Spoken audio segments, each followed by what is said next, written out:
Então, eu queria apresentar para vocês a doutora Monique Rezende de Costa Machado. Ela é doutoranda aqui da casa, do Instituto Nacional de Saúde da Mulher, da Criança e do Adolescente. Ela é médica endocrinologista, né, doutora Monique? Do Ministério da Defesa? Isso. Não é? Ela é doutoranda da doutora Lisanca, que queria muito estar com vocês. Vai estar em outra oportunidade, que ela está no momento em viagem, e colocou uma pessoa à disposição da equipe dela, que é a doutora Monique, para estar conversando com vocês sobre essa questão, ok? Estou passando então a palavra à doutora Monique. Bom, boa tarde, pessoal. É muito gratificante ter a oportunidade de trocar informações com vocês e desde já nos colocamos à disposição para qualquer esclarecimento, mesmo após o término da aula e em qualquer outro momento. Então, o tema hoje que nos coube é doenças crônicas durante a gestação. Não está passando. Bom, Só fazer assim. Nós, mulheres, então, brasileiras, temos uma expectativa de vida de cerca de 78,3 anos e somos as maiores usuárias do Sistema Único de Saúde. Entretanto, também somos a maioria da população com sobrepeso, obesa e a nossa taxa de mortalidade materna ainda é muito elevada. Dados de 2011 mostravam uma taxa de 63,9 para cada 100 mil nascidos vivos. E em 2012, essa taxa já teve uma redução para cerca de 42,3 ou 4 óbitos para cada 100 mil nascidos vivos. Porém, a meta estabelecida pelo Objetivo do Desenvolvimento do Milênio foi que houvesse uma redução dessa taxa para 35 óbitos por 100 mil nascidos vivos no ano de 2015. Bom, muitas dessas... Desculpa. Está passando para você? Peraí. Muitas dessas taxas de mortalidade ocorreram por quê? Essas taxas tiveram como principal causa de óbitos as causas obstétricas diretas. Cerca de 66% dos casos de óbitos maternos foram devidos a causas obstétricas diretas e, dentre essas 66%, a hipertensão arterial ocupou mais do que 20%. O que nos chama a atenção também é que na região norte, essa taxa foi extremamente elevada, foi da ordem de 72,1%. Mas essas taxas, essas mortalidades ocorreram por doenças preveníveis, ou seja, se tivéssemos informações, uma educação adequada, uma conscientização da população, seria-se mister no desfecho de redução dessa mortalidade. Muitas dessas desordens crônicas, elas estão relacionadas dentro do que nós chamamos de síndrome metabólica. Então, a síndrome metabólica é um conjunto de alterações que tem como característica principal a obesidade, caracterizada também pelo aumento da circunferência abdominal, alterações do metabolismo glicêmico, quer casos de pré-diabetes, glicemia de jejum alterada, intolerância à glicose ou até mesmo do próprio diabetes. Alterações do metabolismo lipídico, não somente a hipercolesterolemia, níveis baixos de HDL, elevação de LDL, mas também os triglicerídeos elevados e a hipertensão arterial.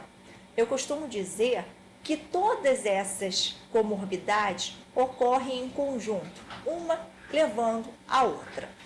Bom, então a síndrome metabólica, ela tem diversas classificações e dentre a mais utilizada nós temos a do NCEP.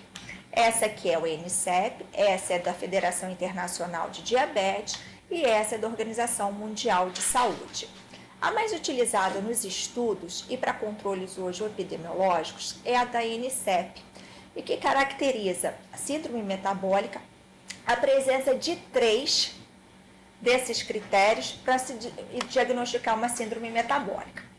Então, a obesidade seria a circunferência abdominal no sexo masculino maior do que 102 centímetros, no sexo feminino maior do que 88 centímetros, a glicemia maior ou igual a 110 miligramas por decilitro, ou já no tratamento, em vigência do tratamento para elevação de glicose, triglicerídeos maiores ou iguais a 150, HDL menor do que 40 no sexo masculino, no sexo feminino menor do que 50 ou tratamento para dislipidemia e níveis tensionais de pressão arterial sistólica maior ou igual a 130 milímetros de mercúrio ou pressão arterial diastólica maior ou igual a 85 milímetros de mercúrio, ou também o próprio tratamento para hipertensão arterial. Por muitas vezes, nós podemos até associar numa avaliação no dia a dia os critérios dessas três entidades, e na OMS o que difere um pouco é que eles também consideram a excreção urinária de albumina, que já é um marcador de lesão renal, quer pela hipertensão arterial, quer pelo próprio diabetes. Bom, então, a síndrome metabólica é um conjunto de alterações que tem as suas características genéticas implícitas associadas a fatores predisponentes do ambiente e que tem como desfechos finais, principalmente, o aparecimento do diabetes mellitus tipo 2, doença cardiovascular, mas também síndrome dos ovários micropolicísticos, alterações dos diversos eixos endócrinos, alterações cognitivas, levando até a demência, Alzheimer, insuficiência cardíaca, doença renal crônica, esteatohepatite não alcoólica, que é um fator de risco para cirrose e para adenocarcinoma hepático, o câncer, principalmente câncer de intestino, endométrio, rim, adenocarcinoma de esôfago, cárdea gástrica, pâncreas, vesícula biliar, fígado e mama na pós-menopausa. Ou seja, a origem dessas doenças crônicas encontram muitas particularidades e similaridades na origem da síndrome metabólica. Bom, a síndrome metabólica, ela acomete a mulher nas suas diversas fases da vida. Durante o menarque, a gente pode ver o aparecimento da síndrome de ovários policísticos, as dificuldades da fertilidade. Durante a gestação, nós temos a exacerbação dessas doenças, de diabetes mellitus tipo 2, da hipertensão, da dislipidemia e até mesmo a predisposição a complicações e superposição, como as doenças hipertensivas específicas da gravidez, podemos ter malformações fetais, entre outros, partos prematuros. Em relação ao feto, retardo do crescimento intrauterino, macrosomia, e também que virão repercutir posteriormente na amamentação. Bom, então nós vamos falar um pouco mais sobre o diabetes mellitus, porque é a doença metabólica com maior prevalência, maior frequência na atualidade. Como o diabetes tipo 2 geralmente vem acompanhado da hipertensão arterial, nós vamos falar dos dois concomitantes. Então, o diabetes mellitus ele é um grupo heterogêneo de distúrbios metabólicos que vão ter como característica comum o aumento da glicemia. Dados da PNS de 2003 mostravam que 6,2% da população com idade maior ou igual a 18 anos já apresentava o diagnóstico do diabetes. Era mais prevalente no sexo feminino, 7%, e o que chamou a atenção da gente também é que na tribo Chavante, eu sei até que não é uma tribo comum, né? Não é característica de vocês, essa prevalência também era elevada, de 28,2% em ambos os sexos, sendo 40,6% só no sexo feminino. Ou seja, dados assustadores, uma vez que muitos dos indígenas ainda continuam com seus hábitos saudáveis, estilo de vida de anos atrás, e não são ainda acometidos pelo estilo de vida moderno. A classificação do diabetes mellitus pela Organização Mundial de Saúde baseia-se pela sua etiologia e não pelo tipo de tratamento. Então, nós categorizamos aqui os quatro tipos de diabetes, que são o diabetes mellitus tipo 1, que tem de origem autoimune e idiopático, o diabetes mellitus tipo 2, que é esse que está inserido na síndrome metabólica, outros tipos específicos de diabetes, que são aqueles decorrentes de medicações, algumas doenças, e o diabetes mellitus gestacional. Então, daremos mais enfoque a esses dois tipos de diabetes. O diagnóstico do diabetes mellitus, ele é feito com 2 glicemias de jejum maiores ou iguais a 126 ou 2 horas após a ingestão de 75 gramas de glicose anidra, quando encontramos níveis de 200 miligramas por decilitro, ou numa glicemia casual, em qualquer horário do dia, sem ter relação com a alimentação, o valor de maior ou igual a 200, associado a sintomas clássicos, como poliúria, polidipsia, polifagia, perda de peso inexplicada. Dizemos que esses pacientes têm uma glicemia de jejum alterada quando seus níveis de glicose são maiores ou iguais a 100 e menores que 126. E uma intolerância à glicose quando esses níveis são maiores ou iguais a 140 e menores do que 200, mediante o teste oral de tolerância à glicose com 75 gramas de glicose anidra.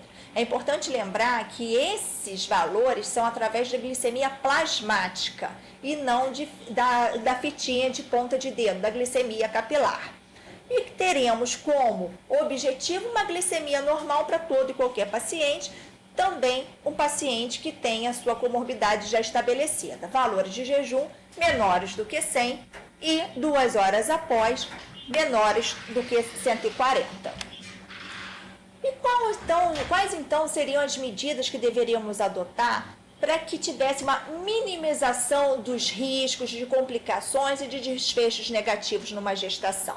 Seria evitar a gravidez não planejada, que muitas das vezes nós não conseguimos, avaliar antes dessa gestação se temos nefropatia, ou seja, comprometimento da função renal, geralmente que a gente observa pela perda de proteína na urina.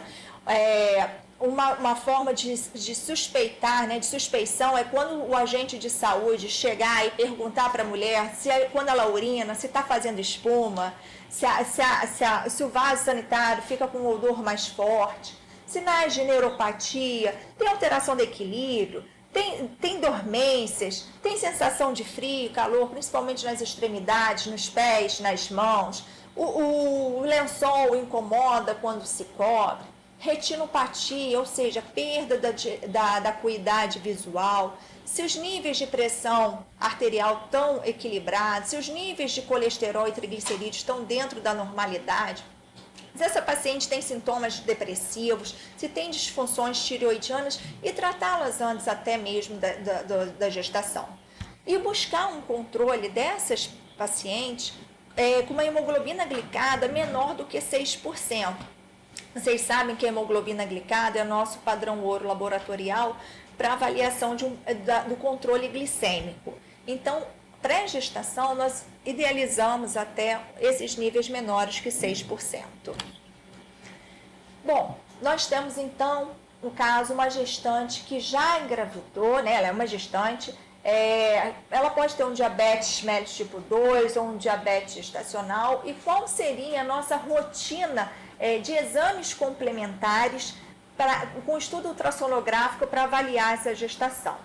Então, no primeiro trimestre, nós preconizamos o ultrassom para avaliar a idade gestacional, a translucência nucal, buscando a presença de malformações fetais, algumas alterações genéticas que estão implicadas e que trazem alterações de linha média. No segundo trimestre, nós fazemos a ultrassonografia morfológica para avaliar entre a 20ª e a 24ª semana, o Doppler de artérias uterinas e artérias umbilicais na 26ª semana, uma ecocardiografia fetal, que é de extrema importância para avaliar se tem uma formação adequada das cavidades cardíacas do feto, o ultrassom mensal a partir da 24ª semana, para a gente avaliar esse crescimento fetal, polidramia, ou seja, esse crescimento fetal, uma gestante diabética, ela pode, e se for hipertensa, pode ter retardo do crescimento intrauterino. Se ela tiver somente o diabetes, ela pode cursar com macrosomia. No terceiro trimestre, a gente faz o acompanhamento mensal ultrassonográfico e no caso de suspeita de retardo do crescimento intrauterino ou macrosomia, a gente faz esse exame a cada 15 dias. Esse é o ideal, gente. A gente sabe que nem às vezes a gente não consegue isso, né, na prática diária. A cardiotocografia basal a partir da 34ª semana. E por quê? Porque a gente tem que avaliar se esse bebê está entrando em sofrimento, se essa mãe tem risco de desenvolvimento de pré-eclâmpsia, de eclâmpsia, de morte, de doença cardiovascular e até um AVC, né, durante a gestação. E contagem dos movimentos fetais, que a gente orienta a gestante a partir da 28ª semana. Bom, estávamos falando, então, em comum do que é o diabetes tipo 2 e o diabetes gestacional. Agora nós vamos entrar um pouquinho do diabetes gestacional, que é o específico da gestação e que é um fator de predisposição ao diabetes tipo 2 futuramente. Então, o diabetes gestacional, dados brasileiros mostram que até 7% das gestações são complicadas pela hiperglicemia. Na fisiopatologia do diabetes gestacional, é comum também alterações na secreção e na sensibilidade da insulina ou de ambos, como ocorre no diabetes tipo 2. É causa de mortalidade e morbidade fetal, além do risco de pré-eclâmpsia, polidramia, macrosomia fetal, hipoglicemia fetal, traumas obstétricos, principalmente distóxia de ombro. O risco é de 10 a 62% para o desenvolvimento de diabetes tipo 2 e obesidade nos próximos 5 a 16 anos do seu diagnóstico pós-parto. E quais seriam, então, os fatores de risco mais associados ao diabetes gestacional? O primeiro seria a idade avançada da gestante. É comum hoje no nosso dia a mulher gestar mais tarde. O sobrepeso, a obesidade ou ganho excessivo de peso naquela gravidez, deposição central excessiva de gordura corporal, se ela tem parentes de primeiro grau apresentando diabetes tipo 2, a história dela pregressa de partes anteriores, se teve história de natimorto, polidramia, macrosomia, se teve também antecedentes obstétricos de abortamentos de repetição, de malformações, morte fetal neonatal, a síndrome de ovários micropolicísticos, como nós dissemos lá anteriormente, que a síndrome metabólica é um fator predisponente para a síndrome dos ovários policísticos e, por si, a síndrome dos ovários policísticos é um fator de risco para diabetes gestacional e diabetes tipo 2. E a baixa estatura, menos de 1,5 m. Acredita-se que mulheres que tenham as pernas curtas possuem uma deposição de gordura mais centralizada em abdômen. Hoje tem outros fatores atrelados, como a insuficiência e deficiência de vitamina D, alterações do ciclo sono-vigília, que possam também corroborar com o surgimento do diabetes gestacional. E como é que a gente vai fazer esse rastreamento de diabetes durante a gestação? Então, logo na nossa primeira consulta pré-natal, a gente vai aferir a glicemia plasmática dessa paciente. Se vier maior ou igual a 126, eu já faço um diagnóstico até de diabetes tipo 2. Se essa glicemia de jejum for maior ou igual a 92 ou menor do que 126, eu entro como diabetes gestacional. Entretanto, nas duas possibilidades, a gente confirma com uma nova glicemia de jejum. Já se a minha glicemia de jejum for menor do que 92, eu reavalio essa glicemia no segundo trimestre. Então, a investigação do diabetes gestacional, ela deve ser realizada para todo e qualquer paciente durante a gestação, independente dela ter diabetes ou não.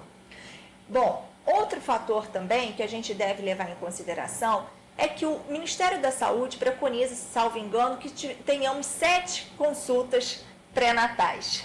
E que não é uma realidade, acho que principalmente na região norte, nordeste e centro-oeste, onde muitas gestantes já chegam parindo, né?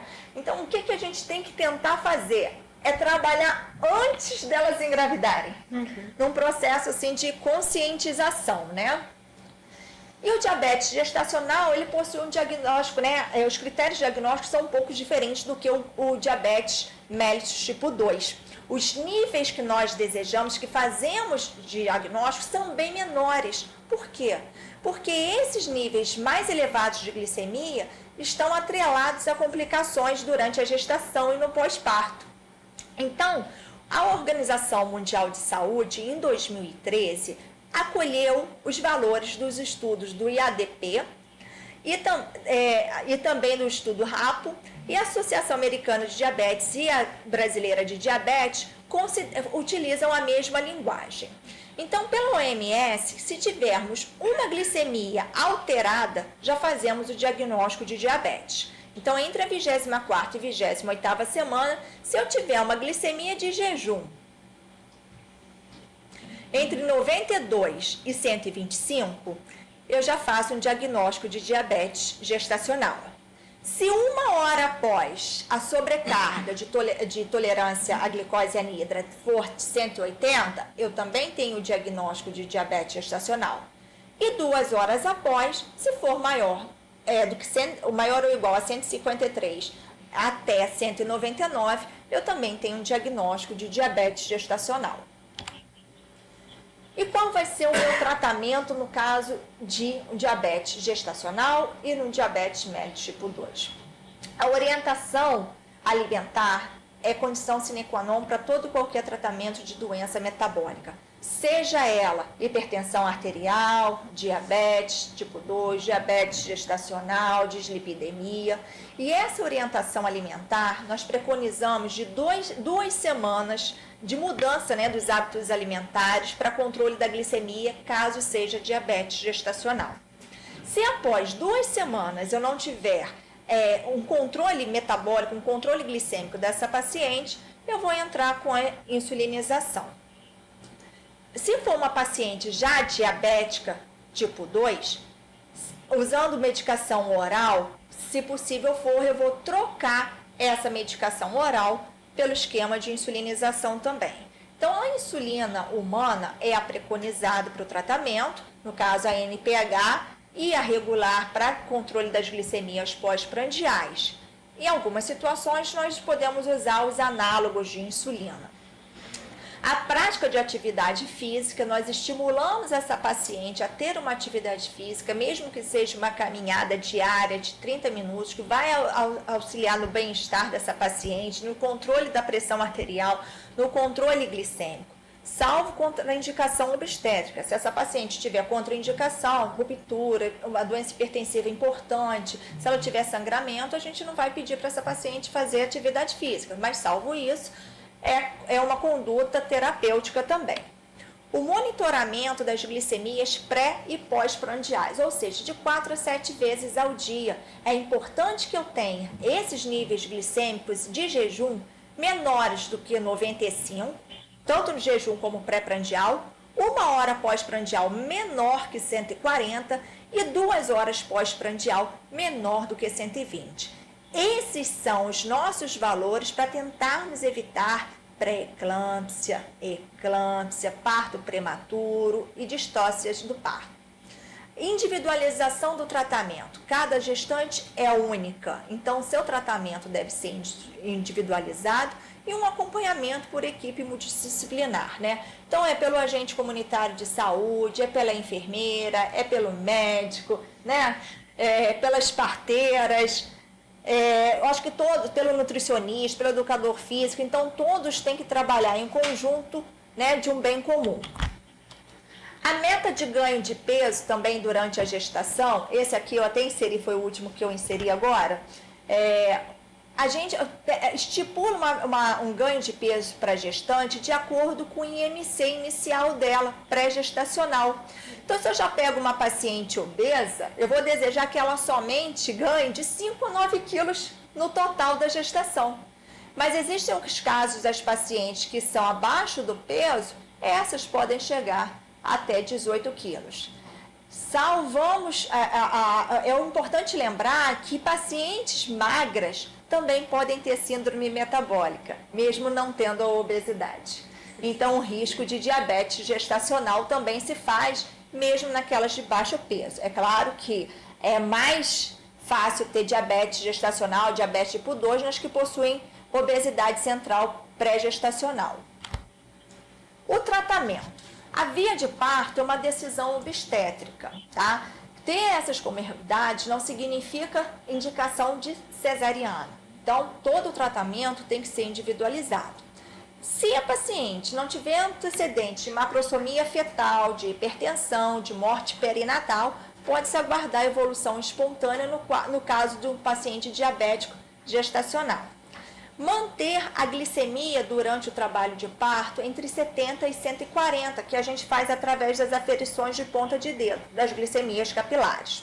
Nós incentivamos o aleitamento materno e estimulamos que esse aleitamento materno ultrapasse até os 3, 6 meses, porque é um fator de prevenção também para diabetes tipo 2, não só para a mãe, como também para esse recém-nato.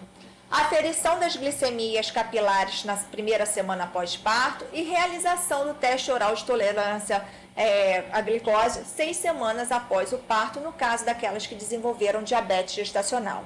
Fazemos esse teste 6 semanas depois para avaliar se essas pacientes se tornaram diabéticas tipo 2.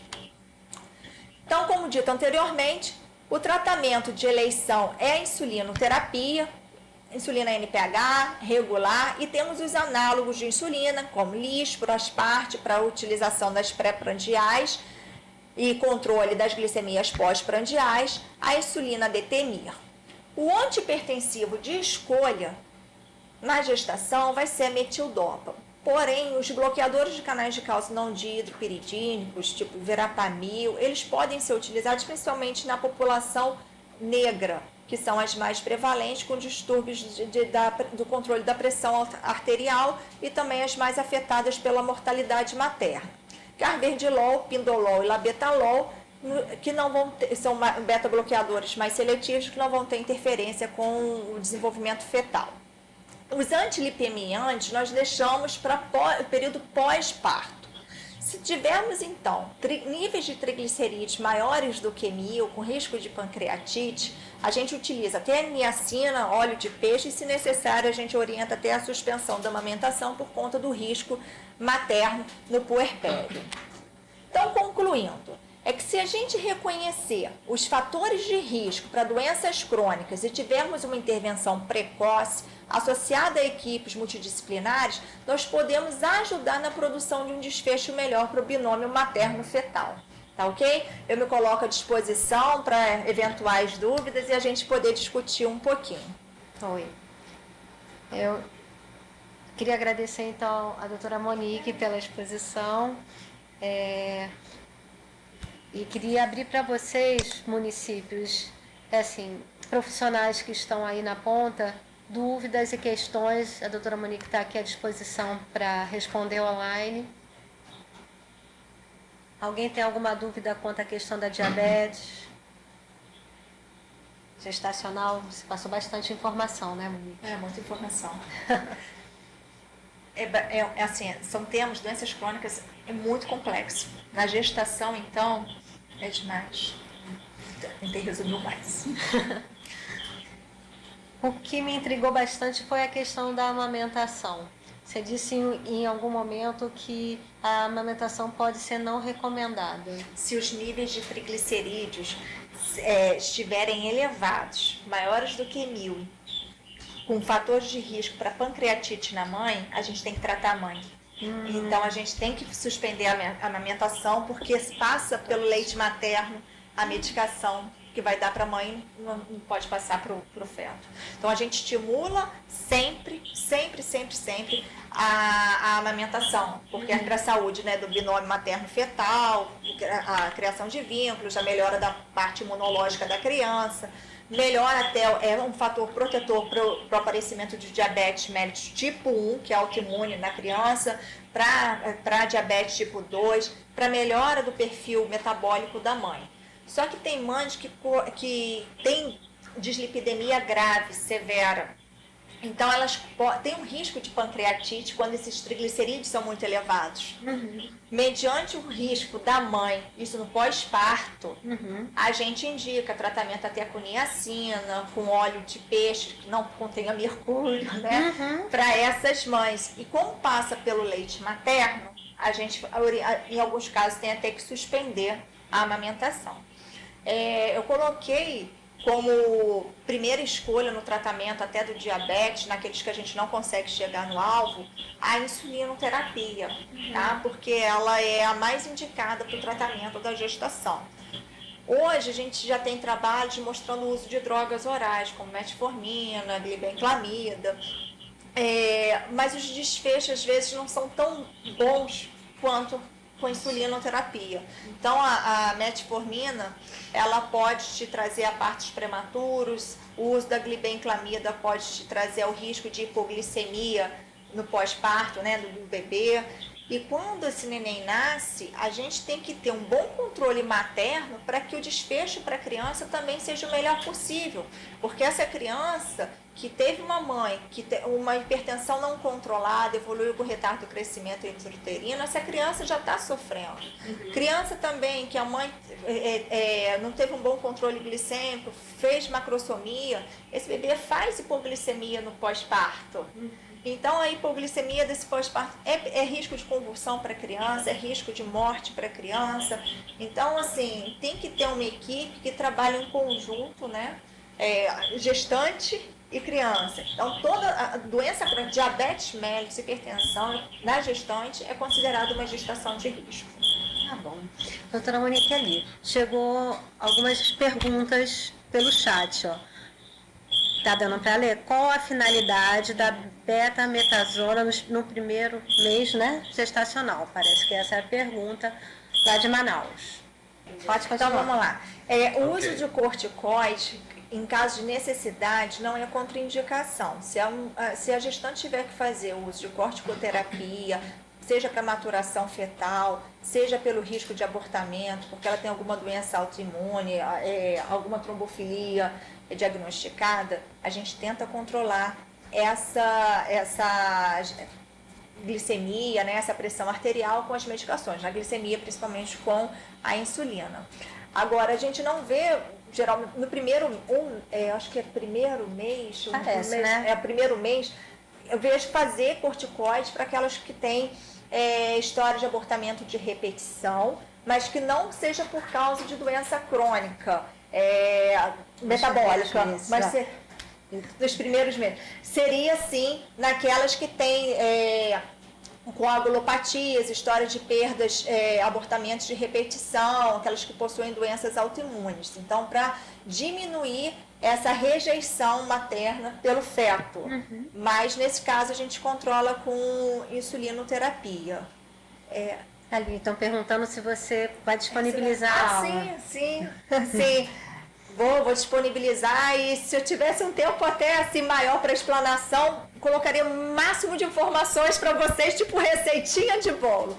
Eu digo assim, que a gente tem que trabalhar, existem os consensos, os guidelines, mas o mais importante é o nosso bom senso, né? Eu fiquei até preocupada também, que eu percebi que vocês não teriam a disponibilidade da ultrassonografia. Que a gente está falando sobre isso agora. Botaram aqui onde é? Nosso maior problema é a falta da ultrassonografia. O que podemos fazer? Bom, um controle gestacional mais importante, um controle mais próximo dessa gestante, o controle do peso. Se preconizamos 7 consultas pré-natais, pelo menos, que sejam 14, 21, um controle a miúde, medida da circunferência abdominal, utilização não sei se vocês usam sonar, para avaliar os batimentos cardíacos, controle dos níveis tensionais. Agora, vai ter alguns sintomas, alguns sinais clínicos que podem vir a sugerir se esse bebê está sofrendo ou não, diminuição dos movimentos fetais. Mas, assim, acredito que a ultrassonografia, pelo menos em algum momento da gestação, pelo menos umas 3 poderia ter, então logo no início, no primeiro trimestre, no segundo trimestre e no terceiro trimestre. Hoje existem aparelhos ultrassonográficos portáteis, né? Eu sei que é difícil para vocês que às vezes trabalham em áreas que tem que chegar só de barco, em aldeias, mas existem os aparelhos, né, portáteis, e a gente tem que procurar trabalhar com isso, sempre com o melhor, né? Eu estou aqui também com uma pessoa da equipe, a companheira Silvia, a doutora Silvia. Ela está fora do quadro. Silvia, aparece aqui para... Olá a todos, boa tarde. Bom estar com vocês, aprendendo bastante com a doutora Monique. Você tem alguma questão para a doutora Monique? Me chamou a atenção o comentário dela sobre mortalidade materna entre as mulheres negras. Isso é associado à hipertensão ou a outras causas multifatoriais? Tá, as mulheres negras, elas são, se colocar no censo, elas são mais prevalentes do que as brancas no nosso país, né? Nós somos uma população miscigenada. As negras, elas possuem maior predisposição a doenças hipertensivas. E, infelizmente, são as que ainda têm menos recursos por problemas socioeconômicos no auxílio, né, de uma assistência pré-natal. Então, por isso, é maior prevalente a morte da mulher negra. O não controle da hipertensão favorece ainda esse quadro de mortalidade materna. Nossa população. O que acontece também é que nós deixamos de diagnosticar muitos casos de diabetes gestacional. Então, quando hoje a gente atende uma paciente com diabetes tipo 2, uma jovem senhora, e a gente vai buscar a história dela de antecedentes, né? A história fisiológica, uma história pregressa. Você teve abortamento? Tive 3. Seus filhos nasceram com quantos quilos? 4 quilos, 4,5 quilos, 3,999. Você menstruava regularmente? Não, eu ficava 3, 4 meses sem menstruar, tinha acne, tinha muitos pelos. Então vai fechando na história dados que são compatíveis com mulher que possivelmente teve um diabetes gestacional, que não foi diagnosticado. Uau. E aí evoluiu com diabetes tipo 2. Então, dentro da síndrome metabólica, às vezes a glicemia alterada é a última que vai aparecer. Primeiro vai aparecer o depósito de gordura abdominal, vai começando a aparecer os níveis elevados de pressão arterial, que muitas das vezes não são os níveis durante a manhã, à tarde.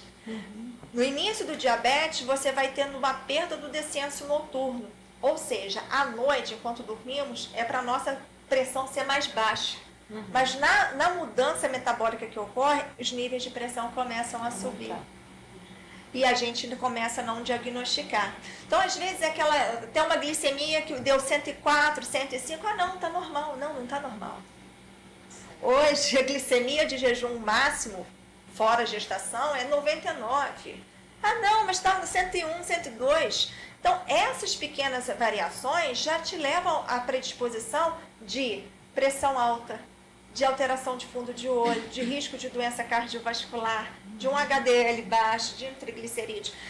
E é muito difícil você já tratar o final da linha, mas você tem como melhorar isso, né, prevenindo, né, a medicina básica.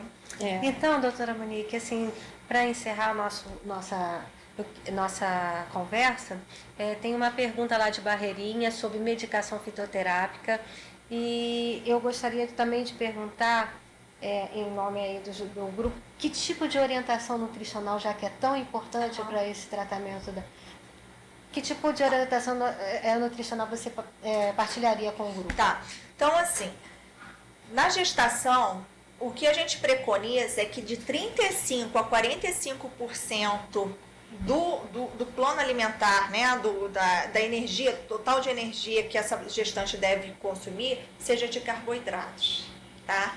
De 25% a 35% de gordura e o restante 10%, 20% de proteína. Claro que se a paciente tiver uma nefropatia, uma perda de proteína na urina, os níveis de proteína deverão ser ajustados, tá? Vai ser de acordo com o quilo de peso. é um pouco diferente da mulher, do não gestante, né? Da mulher não gestante, do homem qualquer fase da sua vida em que o aporte de carboidratos é maior.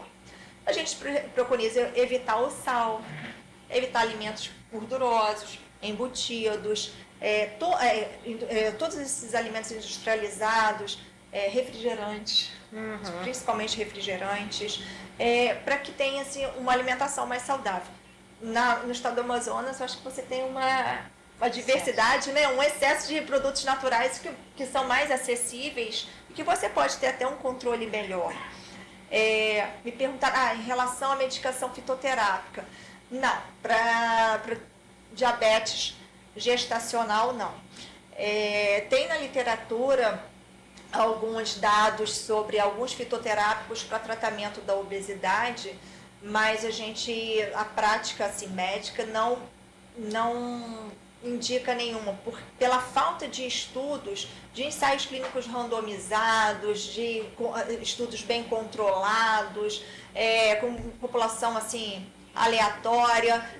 Falta ainda revisões sistemáticas, meta-análises para a gente poder indicar fitoterapia, ainda mais para o diabetes gestacional. Mas é um campo em expansão, né? Nós temos uma reserva de plantas, né? De vegetação maravilhosa e que poderia vir a ser estudada, né? Esse manual obstétrico atualizado, bom, vocês têm na apresentação dos slides orientações da Sociedade Brasileira de Diabetes, vocês têm dados do Relatório Anual Socioeconômico de Saúde da Mulher, o último foi liberado em 2014, pela Sociedade de Ginecologia e Obstetrícia, pela FEBRASGO, eu acho que, salvo engano, 2012, 2013, sobre obstetrícia, tá? Sobre a hipertensão, que é o que eu falei para vocês. Então, a hipertensão eu tentaria englobar junto com o diabetes. As medicações que nós utilizamos para pressão arterial são aquelas disponíveis no slide. Então, a primeira opção ainda é metildopa. O controle da pressão arterial, evitar sal, embutidos, controle do peso, atividade física. Não existe um tratamento que seja assim diferente, muito específico para hipertensão, para gestante, que não seja similar à hipertensão do diabetes. Nós estamos com o tempo finalizando. Manaus, vocês têm alguma questão para a doutora Monique? Vamos aproveitar aqui a presença.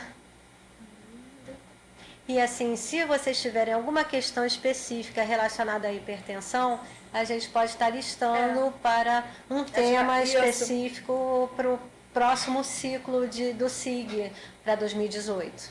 Né? Tem que se diagnosticar a pressão arterial, tem que medir pressão arterial. Saber que o manguito para obesa é maior, é mais largo, não pode subestimar. Peso, altura, glicemia em toda e qualquer consulta. E até nas reuniões comunitárias que vocês fazem, enfatizar. Eu que agradeço a oportunidade, espero ter melhorado alguma informação de vocês. A aula vai disponibilizar por e-mail, vai, né? Sim, sim. Vai. E essa reunião, como vocês sabem, está sendo gravada lá pela UEA, para a Universidade do Estado do Amazonas, e vai ser disponibilizada na biblioteca do DataSUS, como as outras aulas desse grupo de interesse especial. Então, eu agradeço a presença de todos, convido vocês para mês que vem, para a próxima palestra, e agradeço em especial a doutora Monique por estar aqui com a gente. Olha, sobre doenças para gestação, ainda tem as doenças tireoidianas, sabe? Se colocasse todas, não dá, a gente não ia sair. Então, teria que categorizar, assim. Mas tem as doenças tireoidianas que são importantes durante a gestação e merecem uma atenção, sabe, especial. Então, temos mais um tema aí para a doutora Monique estar com a gente de novo em outro momento, certo? Ok, pessoal? Então, uma boa semana para todos. Tem mais uma ali. Essa ainda dá para responder, né? No caso de medicação hipertensiva, onde o captopril é a losartana e é de mais fácil acesso? Não, a gente não utiliza o captopril e losartana. Para gestante tem que ser o metildopa. E aquelas outras que eu coloquei por causa do risco de má formação fetal e desfecho negativo na gestação. Então a gente preconiza metildopa, tá? Tenta trocar. Se não tiver, Tem que assumir um risco. Né? corre-se o risco, pensar o custo-benefício, né? Mas aquelas são as indicadas para gestação. Uma pergunta no finalzinho, mas importantíssima, né? Então, tudo bem, gente. Um abraço para todos. Tchau, gente. Até o Tchau. próximo. Ah, que Obrigada. bom. Foi ótimo. Tchau, pessoal. Uma boa semana.